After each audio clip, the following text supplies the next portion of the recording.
শিক্ষার্থী ততজনের জন্য এখানে আবাসনের ব্যবস্থা আছে। বাংলাদেশের কোনো ইউনিভার্সিটিতে নাকি এটা নাই। আলহামদুলিল্লাহ, অসাধারণ প্রিভিলেজ, এখানে অনেক সুন্দর সুযোগ। তো এখন বলেন, আপনাদের সকালের রুটিন কি? বলেন, ঘুমিয়ে থাকেন না জেগে থাকেন? হ্যাঁ, আচ্ছা, ফজরের পরে আমরা ঘুমাই কারা কারা দেখি? সর্বনাশ। আচ্ছা ঠিক আছে, হাত নামান। আচ্ছা, ফজরের পরে আমরা একটু এক্সারসাইজ করি, পড়াশোনা করতে বসি কারা কারা? মাশাআল্লাহ, আছে কিছু, ঠিক আছে, হাত নামান।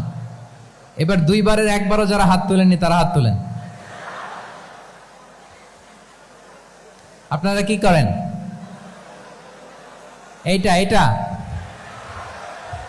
হ্যাঁ, ডিভাইস। তো সম্মানিত সুধী মণ্ডলী, আল্লাহুম্মা বারিক লি উম্মতি ফি বুকুরিহা। আপনারা আমাকে এনেছেন ইসলামিক লাইফস্টাইল নিয়ে বলতে, তো আমাকে বলতেই হবে, ফজরের পরে ঘুমানো চলবে। প্রথমে আমরা হারামকে না বলে দিলাম, এবার আমরা না করে দিব কোনটাকে? হ্যাঁ, ফজরের পরে আজকে থেকে কোনো ঘুম চলবে।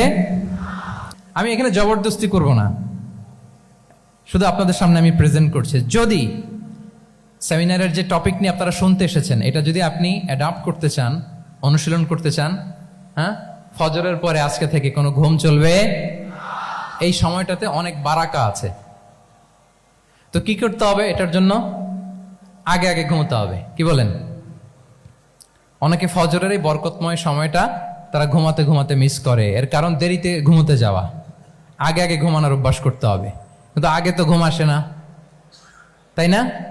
এই যে ডিভাইস আমাদেরকে ঘুমাতে দেয় না, আমাদের শান্তির ঘুম কেড়ে নিছে এই ডিভাইস।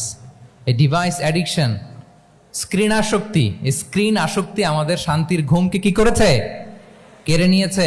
আল্লাহ তাআলা রাতকে বানিয়েছেন ঘুমের জন্য। ওয়াজআলনাল লাইলা লিবাসা। লিবাস মানে আবরণ। আমি রাতকে বানিয়েছি পোশাকের মতো আবরণ করে, যে আবরণ রাত্রিবেলা নিঝুম নিঝুম নিস্তব্ধ অন্ধকার দিয়ে ছেয়ে দেয়। ফলে মেলাটিন নামে একটা হরমোন নিঃসরিত হয়, আমাদের ঘুম ঘুম ভাব আসে। ঘুমের জন্য আল্লাহ তৈরি করেছেন রাতকে। এরপরে আল্লাহ তাআলা বললেন ওয়াজআলনান নাহারা মাআশা, আর দিনকে বানিয়েছি আমি প্রাণ চঞ্চল করে। দিনে আমরা কাজ করব, তাহলে রাতে আগে আগে ঘুম, আর দিনের বেলা আল্লাহ তাআলা আমাদেরকে কাজ করার জন্য সৃষ্টি করেছেন। কিন্তু এই সাইকেলটাকে আমরা ঘুরাই ফেলছি। রাতে যত দেরি করে আপনি ঘুমাবেন, সকালে ঠিক তত দেরি করে আমাকে উঠতে হয়। ঠিক কিনা বলেন? তাহলে ফজরের পর বকুর পিরিয়ড অফ টাইমটাকে কাজে লাগাতে হলে রাতে আমাদেরকে আগে ঘুমাতে যেতে হবে। রাতে কি করতে হবে?